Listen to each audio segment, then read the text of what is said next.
مولانا العظیم وبلغنا رسولہ الکریم ونحن علی ذلک من الشاہدین والشاکرین والحمد للہ رب العالمین۔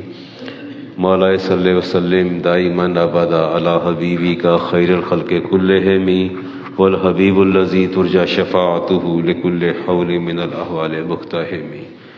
یا ربی بالمصطفیٰ بلغ مقاصدنا واغفر لنا ما مادا یا واسع الکرم یا اکرم الخلق ما لمن نلوذ به سواک عند حلول الحادث الامم ثم الرضا عن ابی بکر وعن عمر وعن علی وعن عثمان ذی الکرم۔ مولا صلی وسلم دائما ابدا علی حبیبک خیر الخلق کلہم۔ عجیب سی بات نہیں لگتی؟ نمازوں میں کوئی کوتاہی نہیں ہے، قرآن کریم کی تلاوت میں کوئی کوتاہی نہیں ہے، تراویح میں کوئی نہیں، روزے میں کوئی نہیں، عبادات ساری کی ساری پرفیکٹ ہیں، لیکن اس کے باوجود وہ جہنم میں جا رہے ہوں گے۔ پوچھا یا رسول اللہ وجہ کیا ہے؟ فرمایا عبادت میں تو تکبر، کسی کے ساتھ تکبر کیا ہوگا۔ اس بچے کو کیسا لگے گا؟ اس بچے نے زندگی میں کبھی بھی کوئی عبادت آپ نے نہیں چھوڑی، نمازیں پوری، روزے پورے، جب سے بالغ ہوا ہے بچے اس کے روزے پورے ہیں، ساری عبادات ہیں، پھر یہ ساری عبادتوں سمیت جہنم کی طرف دھکیلا جا رہا ہوگا تو کیسا ہے؟ ہاں، حالانکہ اس نے بڑی محافل بھی کروائی ہوں گی، محافل نعت اور محافل میلاد اور سارا کچھ، بہت کچھ کیا ہوگا، اور جنت کے بے شمار سرٹیفکیٹ بھی لیے ہوں گے نقیبان محفل سے، نعت خانوں سے، وہ بھی بے شمار سرٹیفکیٹ بھی، اور اس وثوق کے ساتھ جا رہا ہے کہ میرے تو جنتی ہونے میں شک ہی کوئی نہیں ہے۔ تو آپ نے فرمایا یہ لوگ جہنم کا ایندھن ہوں گے۔ سورۃ زمر، اصل متکبرین، تم کتنے برے تکبر کرنے والے تھے۔ یہاں جہنم میں جو دھکیلے جانے کی وجہ ہے وہ تکبر ہے۔ آپ کسی سے پوچھ لیں، کسی سے پوچھیں، اینی پرسن، اینی باڈی، یار اب تکبر تو نہیں کرتے کہ تو نہ ہو، استغفر اللہ، بھلا میں تکبر کر سکتا ہوں؟ اور سب سے بڑا متکبر وہ خود ہوتا ہے۔ مجھے لوگ کہہ رہے ہوتے ہیں کہ جب کبھی بات ہو کسی کی آسودہ مالی طور پر مستحکم ہونے کی، تو کسی بات پر ناراض ہوں تو کہتا ہے علامہ صاحب جنہ دا سال دا خرچہ ہے، میرا تو ایک دن دا خرچہ ہے۔ اس کیا مطلب ہے؟ جنہ دا سال دا خرچہ ہے، میرا تو ایک دن دا خرچہ ہے علامہ صاحب۔ یہ مجھے خود لوگوں نے کہا، خود میں نے اپنے کانوں سے سنا۔ میں کہتا ہوں نہ کہیں آپ ایسی بات۔ کہتے نہیں میں ویسے تو دس رہا ہوں، میں کوئی تکبر تو نہیں کر رہا۔ تو پھر کیا کر رہے بھائی بتا دو؟ کہ بندے ہیں وہ سر جھکا کے چلتے ہیں اور متکبر اکڑ اکڑ کے چلتے ہیں۔ لا يدخل الجنۃ من کان فی قلبہ مثقال ذرۃ من کبر۔ یہ رائی نہیں ہوتی گندم کا دانہ، فرمایا اس دانے کے برابر بھی تکبر اگر ہوگا، امام مسلم کی حدیث کا نمبر 911، فرمایا رائی کے دانے کے برابر بھی تکبر ہوگا تو جنت میں نہیں جا سکے گا، ساری عبادات اس کی دھری کی دھری رہ جائیں گی۔ ہاں اللہ تعالیٰ امام احمد بن حنبل کی روایت، وقت میں لیٹ آیا ممبر پہ، کوشش کرتا ہوں کہ بات کو ختم کرتا چلا بڑھاتا چلا جاؤں۔ من تعظم فی نفسہ واختال فی مشیتہ، جو اپنے آپ میں تکبر، دل کے اندر بھی تکبر ہوتا ہے، دل کے اندر بھی فرمایا تکبر کرتا ہے، فی مشیتہ، اور اس کی چال میں بھی تکبر ہوتا ہے، لقی اللہ وہو علیہ غضبان، اس حالت میں اللہ کے پاس جاتا ہے کہ اللہ تعالیٰ اس پر سب سے زیادہ غضبناک ہوتا ہے، سب سے زیادہ غضبناک ہوتا ہے۔ امام حسن بصری کے سامنے ابن حیثم گزرے، عمدہ جبہ پہنا ہوا تھا تہ در تہ، لیکن چال میں تکبر تھا، اور آپ نے فرمایا کہ اپنے دائیں بائیں دیکھ، تیری اللہ کی کتنی نعمتیں اللہ نے تیرے لیے پیدا کر رکھی ہیں، تو شکر ادا نہیں کرتا اللہ تعالیٰ کا، اور حالانکہ تیرے عضو بدن کے ہر آرگن پر، عضو پر اللہ کا شکر ادا کرنا واجب ہے۔ کیا ہے؟ نہیں واجب نہیں۔ یہ سماعت، آپ کے کان، باڈی آرگن، آپ کی یہ سمیلنگ پار، آپ کی ٹیسٹنگ پار نہیں ہے، تو سب پر شکر ادا نہیں کرنا چاہیے؟ چل ایک آدھ اللہ کو دے دیں، واپس دے دیں کہ یا اللہ یہ اتنی نعمتیں میرے پورے وجود میں ہیں، چلو ایک یا اللہ میں تجھے واپس کرتا ہوں، ایک نعمت واپس کرتا ہوں. اپنی ہیئرنگ پار اللہ کو دے دیں، اپنی دیکھنے کی قوت بصارت اللہ کو دے دیں، قوت سماعت دے دیں، ایک دے دیں نا. اس کے بعد اپنا حشر دیکھیں، زندگی کتنی پھیکی اور بے مزہ اور بے رنگ ہوتی ہے. پھر آپ دیکھیے نا کہ ہزاروں کی نعمتیں، ہزاروں لاکھوں کی نعمتیں ہمارے بدن کے اندر ہیں، اور پھر بھی ہم خیال نہیں کرتے.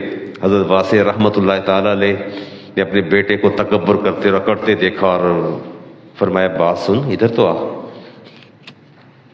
بیٹا آیا تو یہ ایسا ہی ہوتا ہے. بس اوقات ماں باپ زندگی سادگی میں گزارتے ہیں، اولاد آسودہ ہو جاتی ہے، بہتر ہو جاتی ہے، اولاد سنبھالی نہیں جاتی. جب یہ گھماتے جا رہے ہوتے ہیں تو سنبھالے نہیں جاتے. بلایا بیٹے کو، فرمایا میں نے تیری ماں کو، یہ لونڈی تھی، 2 درہم میں خریدا ہے. میں نے تیری ماں کو 2 درہم میں خریدا ہے، تیری ماں کی قیمت 2 درہم ہے. اور فرمایا اور تیرا باپ ایسا ہے، خدا ایسا بندہ کبھی پیدا نہ کرے جیسا میں ہوں، گناہ گار. فرمایا اکڑ کس بات کی ہے؟ اکڑ کس بات کی ہے؟ اپنا اوریجن دیکھو کہ ماں تیری جو ہے وہ لونڈی تھی اور میں نے 2 درہم میں خریدی ہے، اور میں اتنا گناہ گار ہوں، تجھے تکبر کس چیز کا ہے؟ خاموش ہو گیا، اپنے باپ سے معافی مانگی. اور ابو درداء صحابی رسول فرماتے ہیں کہ جس طرح بندے کے پیچھے چلنے والے زیادہ ہوتے ہیں اتنا ہی اللہ سے فاصلہ بڑھتا جاتا ہے. جتنے پیچھے چلنے والے زیادہ ہوتے ہیں. اچھا یہ ایک فیکٹ ہے، ایک فیکٹ ہے. یہ میرے ساتھ کوئی 8-10 شاگرد چل رہے ہوں تو چال ہی بدل جاتی ہے، مزاج ہی بدل جاتا ہے. کوئی جوتا پہنا رہا ہے، کوئی ادھر سے پکڑ رہا ہے، کوئی ادھر سے پکڑ رہا ہے. ہٹو بچو، ہٹو بچو، ہٹو بچو، ہٹو بچو کر رہے ہوتے ہیں سارے. 10 ہٹو بچے والے میرے ساتھ ہوں گے تو میں سنبھالا جاؤں گا. علامہ صاحب کی گاڑی کھلتی ہے تو 15 20 30 40 آگے آ جاتے، پیچھے پیچھے پیچھے کر ہٹو بچ جاتے ہیں. فرمایا جوں جوں پیچھے چلنے والوں کی تعداد بڑھتی چلی جاتی ہے، رب سے فاصلہ بھی بڑھتا چلا جاتا ہے. کاش ہمیں اس بات کی سمجھ آ جائے. اور رسالہ امام بخاری کی حدیث. اچھا یہ بھی بتا دوں کنز الاموال کی روایت، رسول کریم علیہ السلام جب چلتے اچانک چلتے درمیان میں تشریف لے آتے، چلتے چلتے پیچھے ہٹ جاتے، اچانک رائٹ سائڈ پہ آ جاتے، لیفٹ سائڈ پہ آ جاتے. یعنی آپ کسی ایک جگہ مستقل صحابہ پیچھے ہوتے تھے، آگے نہیں چلتے تھے. ظاہر ہے آگے چلنے والوں کا مزاج کیا ہوتا ہے وہ آپ کو پتہ ہونا چاہیے. حارث بن وہب کہتے ہیں کہ میں بیٹھا تھا تو رسالت امام علیہ السلام نے ارشاد فرمایا کہ اے حارث تجھے میں بتانا دوں، الا اخبرکم باہل النار، بتاؤں جہنمی کون ہے؟ عرض یا رسول اللہ فرمائیے. فرمایا کل اتل، ہر بد اخلاق جہنمی ہے، ہر بد اخلاق جہنمی ہے. اور فرمایا جوازن، اور ہر اکڑ کر چلنے والا بھی جہنمی ہے. اور فرمایا مستکبرن، اور ہر تکبر کرنے والا بھی جہنمی ہے. میں اس دکھ کا اظہار آپ سے کر رہا ہوں.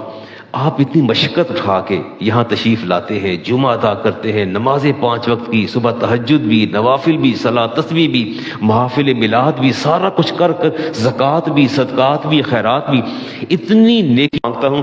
تکبر کبھی چال میں ہوتا ہے، کبھی لباس میں ہوتا ہے، کبھی علم میں ہوتا ہے، کبھی عمل میں ہوتا ہے، کبھی حسب میں ہوتا ہے، کبھی نسب میں ہوتا ہے، کبھی حسن میں ہوتا ہے، کبھی جمال پہ ہوتا ہے، کبھی طاقت پہ ہوتا ہے، کبھی تعلقات پہ ہوتا ہے، کبھی آپ اس پر غور کریں وہ کہنا کیا چاہتے ہیں. آپ کو پتہ ہے کہ دل کے نہاں خانوں میں کیا بات موجود ہے؟ ہاں اس کو خود اسیس کریں، ایویلیویٹ کریں چیزوں کو کہ اس کے جملے کے پیچھے وہ کہنا کیا چاہتا ہے. کہا نہیں جاتا، آنکھیں بتا دیتی ہیں. نہیں اگر یہاں کوئی بہت چھوٹے قد والا یا کوئی سیاہ رنگت والا اگر شخص آ جائے اور آپ اس کو دیکھ کے مسکرا کے ایسے دیکھیں، اس کو منہ سے تو کچھ بھی نہیں کہا، کسی کے قد پر، کسی کی ناک پر، کسی کی آنکھ پر، کسی کے باڈی کے حجم پر جب آپ اعتراض کرتے ہیں تو یہ یاد رکھیے یہ اعتراض کسی کی آنکھ پر، کسی کو بھینگا کہہ دیتے ہیں، ناک ٹھیک نہیں بنائی، یہ ہونٹ ٹھیک نہیں بنائے، یہ قد ٹھیک نہیں بنایا، یہ ہاتھ ایسے کیوں ہیں؟ یہ تو میں نے جانچا نا، یہ تو میری یہ میں نے ڈیٹیکٹ کیا کہ اس کو ایسے نہیں ایسے بنانا چاہیے تھا۔ اے مالک تجھے تو بنانا ہی نہیں آیا۔ اس میں بھی رب نے فرق پیدا کر دی۔ کروڑوں اربوں انسان موجود ہیں، اللہ نے وہ ان میں مواصلت پیدا نہیں ہونے دی، وہ یکساں نہیں ہونے دی۔ آپ کی آنکھوں کا سکین کرتے آپ کی آنکھیں، وہ کیسا خالق ہے، کیسا کاریگر ہے۔ میں اور آپ ہم اعتراض کر رہے ہیں کہ اس میں یہ خرابی ہے۔ فرمایا عائشہ آپ نے پوشیدہ تکبر کا اظہار کیا ہے۔ تو جب آپ کسی کو دیکھ کے مسکراتے ہیں، یہ کنکھیوں سے دیکھتے ہیں، یہ بات کرتے ہیں، اصل میں آپ کہنا یہ چاہتے ہیں کہ ویخ ذرا، پھر اپنے آپ کو دیکھتے ہیں کہ یہ معیار ہے، ایسا ہونا چاہیے جیسا میں۔ اس کی خلقت اس کے بس میں نہیں تھی، اس کی مالک نے تخلیق کی ہے، اور اس سے اچھا صنائی گر کوئی نہیں ہے، اس سے اچھا صنائی گر کوئی نہیں، کریٹر کوئی نہیں ہے۔ ٹھیک ہو گیا جی۔ البذارۃ من الایمان، ہلکا لباس پہننا ایمان کی علامت ہے۔ شیخ صاحب وہ ہمارے شیخ اکرم صاحب آئے تھے دبئی سے۔ امام غزالی فرماتے ہیں کہ میرے دور کے شیخ نے کہا کہ مجھے غلام چاہیے پرسنل خدمت کے لیے۔ وہ خریدا انہوں نے غلام 1000 درہم کا۔ امام غزالی آپ کا مزاج، میں نے لوگوں کو دیکھا، اندرون لاہور بھی دیکھا اور اس کے بعد ڈیفنس میں بھی دیکھا، بحریہ ٹاؤن میں بھی دیکھا۔ میں نے لوگوں کے رنگ بدلتے دیکھے، لوگوں کے مزاج بدلتے دیکھے، لوگوں کی ادائیں بدلتی دیکھی۔ میں نے اپنی حقیقت اور اصلیت کو ان کا بھولنا میں نے دیکھا۔ اللہ کی پناہ مانگے اور دعا کیا کرے، یا اللہ تیرے نبی لباس پہن کر تکبر کرتا ہے۔ میرے نبی نے ارشاد فرمایا یتجلجل فیہا الی یوم القیامت، اور اکڑ اکڑ کے چلتا ہے، وقت والا فیہا فخسف اللہ بہ الارض، وہ زمین میں دھنستا چلا جائے گا، دھنستا چلا جائے گا، اور قیامت تک وہ وہیں دھنستا چلا جائے گا۔ اب اس پر دوسری بات بھی کرنی تھی میں نے۔ ابو سلمہ نے پوچھ لگاتے دیکھا۔ ہم کیا کرتے ہیں، بیٹھے کھا رہے ہیں نا، میڈ کو آواز دیں گے، اے یہ بچوں نے بسکٹ کھایا ہے، یہ اس کا برادہ نیچے گر گیا ہے، آؤ یہ ذرا یہاں سے صاف کرو۔ اپنے لباس پہ پیمن خود لگاتے، کھانا خادم کے ساتھ کھاتے، خادم تھک جاتا تھا تو آپ اس سے ہٹا کے آٹے کی چکی خود پیسنے لگ جاتے، بازار سے سودا خود لے کے آتے۔ صحابہ فرماتے کہ ہم نے سینکڑوں بار دیکھا کہ آپ کے چادر کے نشست و برخاست کر کے آ رہے ہیں۔ ہاں کبھی حسب نسب کا بھی تکبر ہوتا ہے تکبر حسب نسب کا نہیں ہوتا۔ یا ایھا الناس انا خلقناکم من ذکر و انثی وجعلناکم شعوبا وقبائل لتعارفوا، کسی کی آسودگی پہ میں نے اس کی تحسین کی، ستائش کی کہ اللہ تعالیٰ نے ان کو آسودہ حال کر دیا، الحمدللہ، وہ تعریف کی تو مجھے ساتھ پہلو بیٹھے کہنا بس اللہ دا کرم ہونا سی ہو گیا، اللہ تعالیٰ کو تو ویکھدا کن دینا تے کن نہیں دینا، یہ تو دادا گڈی ریل آندا سی۔ داخل کروا دیا گیا اور لوگ کہتے پتہ نہیں کنے کو مالدار نے، مولوی صاحب دا منڈا اتنے پڑھدا ہے۔ مالدار نہیں تھے، وہ درس دیتے تھے، اس درس کی عوض انہوں نے میری فیس جو ہے انہوں نے کہا میرے بچے کو داخل کر لیں، تو اس سکول میں پڑھا، مشنری سکول میں پڑھا میں۔ تفسا فرمایا خاموش ہو جاؤ، خاموش ہو جاؤ، اللہ نے پیمانے بھر دیے، اللہ نے پیمانے بھر دیے۔ رب نے جس کو جہاں چاہا پیدا کیا، جس کو جیسا چاہا پیدا کیا، جس چاہا پیدا کیا۔ فکان ابن لہما مان، میں محمد صلی اللہ علیہ وسلم ایک ہی وقت میں سیاہ ماں کا بیٹا بھی ہوں اور سفید ماں کا بیٹا بھی ہوں۔ فرمایا آج کے بعد میں یہ لفظ نہ سنوں کہ کسی کے رنگت پہ اعتراض نہ کرو، یہ پیمانے تو رب نے بھرے ہیں، یہ پیمانے تو اللہ نے بھرے ہیں۔ یہ اللہ کی پناہ مانگا کریں، اللہ کی پناہ مانگا کریں کہ اللہ تبارک و تعالیٰ جو ہے ہمیں تکبر کے جھونکے سے بھی بچائے۔ آگے چلتے ہیں جی۔ مال کا تکبر دیکھ لیجیے کا، کہیں لباس کا اور کہیں خرچ کرنے کا، اور کہیں کہنا کہ تینتے میں ایک دن ہی خرید لواں، تیرا جو کچھ ہے نا ایسے کھڑے کھڑے میں میں مول پا دیا۔ سنا میں نے، سنا، بالکل سنا۔ سورۃ کہف میں اللہ فرماتا ہوں میرے پاس مال بھی کم ہے، افرادی قوت بھی کم ہے، اولاد بھی میری کم ہے، پر فعسیٰ ربی ان یؤتنی خیرا من جنتک ویرسل علیہا حسبانا من السماء فتصبح صعیدا زلقا۔ فرمایا ایسا بھی تو ہو سکتا ہے کہ اللہ تعالیٰ آسمان سے اچانک ایسی بجلی گرائے کہ تیرا سارے کا سارا باغ اور تیری یہ جائیداد جل کے خاکستر اور راکھ ہو جائے، اور تو زمین پر ایسے کھڑا ہو جیسے چٹیل میدان پہ کھڑا ہے اور تیرے دونوں ہاتھ خالی ہوں، تیرے دونوں ہاتھ خالی ہوں۔ اللہ کی پناہ مانگا کریں، اللہ کی پناہ مانگا کریں۔ اچھا یہ کیسا لگتا ہے آپ کو جمعہ ادا کرنا اور پھر نماز کے لیے مسجدوں میں جانا، اور کیسا محسوس کرتے ہیں آپ؟ اپنے کیسی چینجز فیل کرتے ہیں؟ مسجد میں ادا کرتے ہیں نا، یہ زیادہ ریجڈ ہوتے ہیں، ان کے اندر زیادہ ریجڈیٹی ہوتی ہے، یہ دوسروں کو خاطر میں نہیں لاتے۔ کیا وجہ ہے؟ کس کا تکبر ہے یہ؟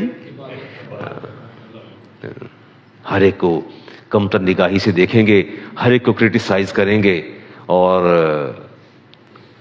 دوسروں سے کہیں گے کہ یار اپنے منڈے مسیطے کا لیا کر، تو نماز نہیں پڑھتے تیرے پور بس اللہ کا شکر ہے میرے سارے منڈے آندے نے، میں بھی آنا وا، تیرے کی گل ہے؟ یہ بات کرنے والے۔ سورۃ مومن کی آیت سناؤں؟ آپ تو عبادت و تکبر نہیں کرتے نا اپنی نمازوں پر۔ اللہ تعالیٰ فرماتے ہیں ان الذین یستکبرون عن عبادتی، اللہ فرماتے ہیں کہ یہ جو بندے میری عبادت کر کے تکبر کرتے ہیں، راتی 100 نفل پڑھے تھے، صلاۃ تسبیح پڑھی تے، میں اینے نفل پڑھے تھے، سورۃ یاسین پڑھی، ملک پڑھی، آج سورۃ کاف پڑھی، میں نے رحمان بھی پڑھی، میں نے یہ بھی کیا، میں نے وہ بھی کیا، اور میں اور سر جسٹ اپنی سینکٹیٹی اور اپنے پائس ہونے کرتے ہیں۔ اللہ ان الذین یستکبرون عن عبادتی سیدخلون جہنم داخرین، سورۃ مومن کی آیت نمبر 60۔ اللہ فرماتے ہیں عبادت کر کے پھر یہ جو اتراتے ہیں اپنی عبادت، میری عبادت پر، فرمایا انہیں میں جہنم کے سب سے آخری گڑھے میں ذلیل کر کے داخل کروں گا۔ کیا کر کے داخل کروں گا؟ آج کے بعد آپ نے کسی کو نہیں بتانا آپ کیا پڑھتے ہیں کیا نہیں پڑھتے، ہاں صرف عالم دین سے بات کر لیں، وہ بھی اصلاح کے لیے کہ مولانا میں اس طرح پڑھتا ہوں، اس میں کوئی کمی بیشی تو نہیں، آپ اصلاح فرما دیجئے، وگرنہ اپنی عبادت کا ذکر کسی سے نہ کریں۔ آپ کیا پڑھتے ہیں کیا نہیں پڑھتے، نہیں پڑھتے پڑھتے ہیں، اور کس حد تک پڑھتے ہیں آپ نے ذکر نہیں کرنا کسی سے۔ جی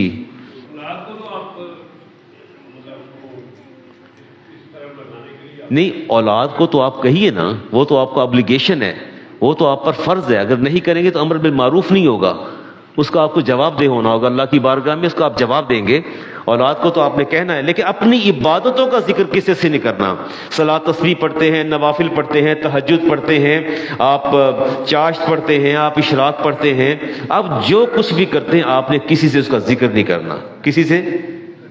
آیت میں نے پڑھ دی، دوبارہ پڑھ دوں آیت کہ کام چل جائے گا اسی سے۔ ان الذین یستکبرون عن عبادتی، اللہ فرماتے ہیں میری عبادت کر کے پھر یہ تکبر کرتے ہیں، سیدخلون جہنم داخرین، میں انہیں ذلیل کر کے جہنم میں پھینکوں گا۔ کہ تکبر کس چیز کا تھا؟ اچھا کیا یہ ہم نماز پڑھ کے اور باقی عبادت کر کے اللہ کا حق ادا کر دیتے ہیں؟ نہیں کر سکتے۔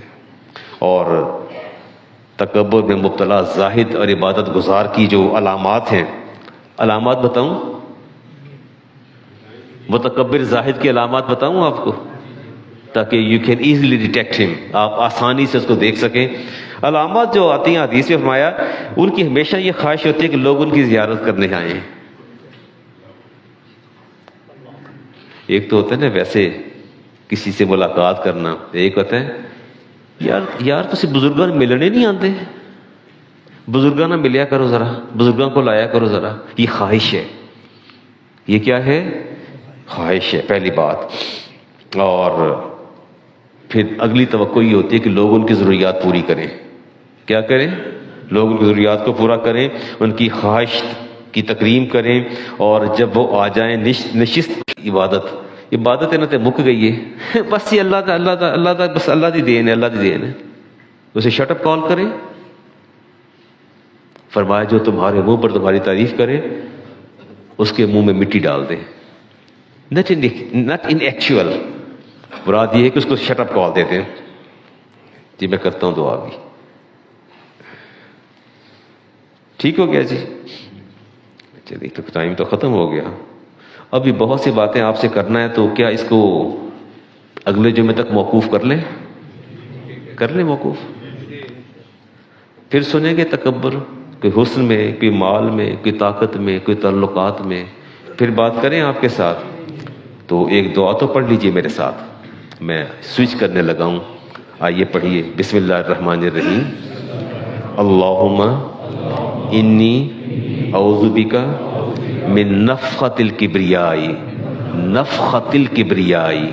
یا اللہ میں تکبر کے جھونکے سے بھی تیری پناہ مانگتا ہوں. میں تکبر کے جھونکے سے بھی تیری پناہ مانگتا ہوں. میں پھر بات کروں گا کہ تکبر کے حوالے سے اب 2-4 باتیں اور کر لیں. میں تاخیر سے آیا، منبر پہ جلدی آتا تو شاید کوئی زیادہ صورتحال بہتر ہو جاتی، لیکن چلے آپ نے اجازت دے دی ہے تو دوبارہ کر لو افتخار سا بات تکبر کے. اگر میرے 2-3 جمعے پڑھانے سے آپ کو یہ ادراک ہو جائے کہ یار ہم نے اپنی عبادت کا ذکر کسی سے نہیں کرنا، اپنے مال کا ذکر کسی سے نہیں کرنا، اپنے بیٹے کے مناسب عہدوں کا ذکر ہم نے کسی سے نہیں کرنا، ہم کیا ہے وہ مالک بہتر جانتا ہے. ہمارے پاس کیا ہے دینے والا بہتر جانتا ہے. ٹھیک ہے، ہم کس سٹیٹس پر ہیں وہ دینے والا بہتر جانتا ہے. اچھا جی، وہ کہتے ہیں جی میری بیگم نے، میں نے بیگم سے کہا کہ شادی ہے، میرا کوئی ملنے والا ہے، غریب آدمی ہے، اور انہوں نے مجھے ₹1,00,000 دیا اور کہ وہ اس کو دے دیں. اس کی بیٹی کی شادی ہے اور میں نے اس 1,00,000 میں سے کچھ اس کو دے دیا، اور باقی میرے اپنے بہن بھائی جو تھے وہ مالی طور پر کمزور اور غیر مستحکم تھے، تو میں نے کچھ حصہ اپنے بہن بھائیوں کو دے دیا. بات سمجھ میں آئی ہے؟ میں کہہ لینا کہ میں نے اپنی زوجہ سے کہا، مالدار ہیں، کہ میرا ایک جاننے والا بہت غریب ہے، اس کی بیٹی کی شادی ہے، اسے کئی ₹1,00,000 اسے دے دیں. اور میں نے اس 1,00,000 میں سے 40,000 ان کو دے دیا شادی والے، اور 60,000 میں نے اپنے بہن بھائیوں کو دے دیا، وہ مالی طور پر غیر مستحکم تھے. تو کیا مجھے مصرف بدلنے کا اختیار ہے؟ وہ بیگم نے زکوٰۃ کے پیسہ دیا ہے. کس کا پیسہ دیا؟ کیا مجھے مصرف بدلنے کا اختیار ہے؟ ہاں، نہیں ہے. آپ کو مصرف بدلنے کا اختیار ہرگز نہیں ہے. آپ وکیل اور امین ہیں، آپ کو منوً وہیں پیسہ پہنچانا ہوگا. اب وہ دے چکے ہیں پیسہ، اب اس کا حل کیا ہے؟ آپ حل بتا دیجئے، کیا کرنا چاہیے؟ جی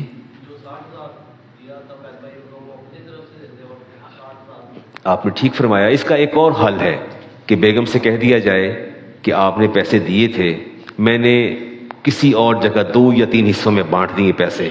میں مصرف بدلنے کا مجاز نہیں تھا، میں صرف وکیل تھا اور میں نے مصرف بدلا. اگر تو وہ راضی ہو جائیں، اجازت دے دیں تو ٹھیک ہے، اگر وہ راضی نہیں ہوتی تو آپ کو تاوان دینا پڑے گا، وہ رقم آپ کو خود دینا پڑے گی. وہ رقم آپ کو، مسئلہ سمجھ آ گیا؟ اچھا، یہ میں تھوڑی چھوٹی باتیں آپ سے کرتا رہتا ہوں کہ آپ کے دل میں خوف خدا کو اجاگر کر دوں. اچھا جی، وہ کہتے ہیں علیم الدین نام ہے، ہمارے والد صاحب کا انتقال ہو گیا تھا اور ہم 4 بھائی ہیں، ایک ہماری والدہ ہیں. آپ میری بات کو توجہ سے سن رہے ہیں نا؟ بالکل اس کو ضائع نہیں کرنا میری بات کو.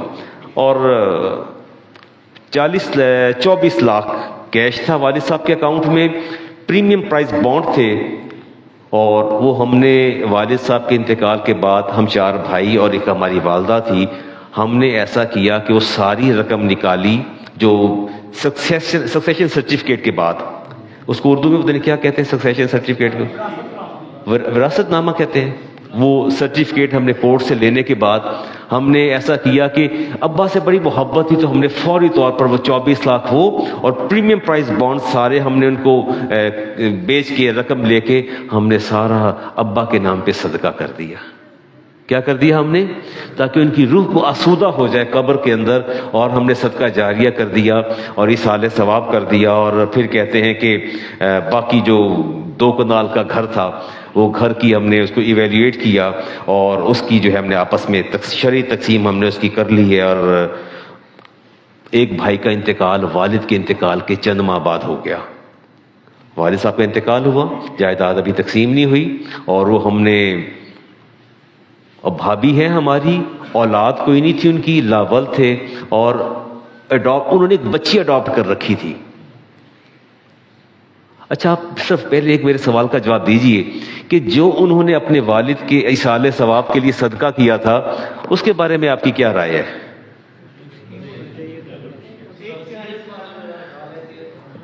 آپ کیا فرمائیں گے؟ دیکھیں نا کتنا نیک عمل ہے، صدقہ جاریہ کر دیا انہوں نے، تو آپ اس کو نیک امر صالح نہیں سمجھتے؟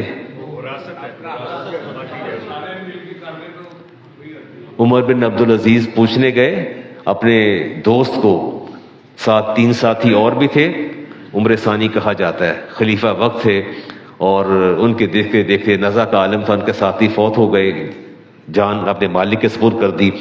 عمر بن عبدالعزیز نے چراغ کو پھونک مار کے بجھا دیا، تو ساتھ والوں نے کہا یہ چراغ کیوں بجھایا ہے، یہ کیا ہے، عجیب حرکت کی.